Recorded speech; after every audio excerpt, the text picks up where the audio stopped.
Plus habitué à promouvoir les livres des autres que les siens, Olivier Barrault, dans Le Fils perdu, a pris le temps, à 64 ans, de dire ses dettes.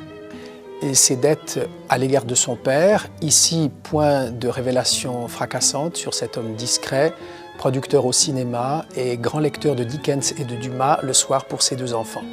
Sinon que les silences de cet homme discret, voire même secret, enfantèrent auprès d'Olivier d'une curiosité et d'une soif de connaissance jamais satisfaite. Le lendemain, nous poursuivons nos entretiens dans le cloître désert de San Giorgio Maggiore, puis à la douane de mer, qui n'avait point encore été transformée en musée.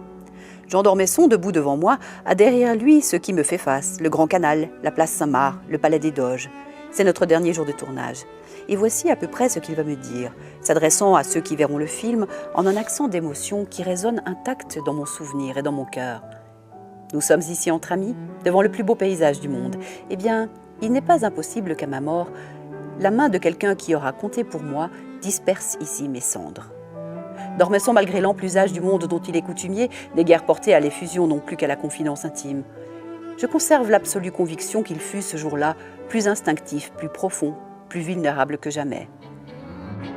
Ce texte personnel est finalement très universel, tout en retenue comme l'auteur, est un hymne à la culture, au cinéma, au théâtre, à la littérature des 50 dernières années.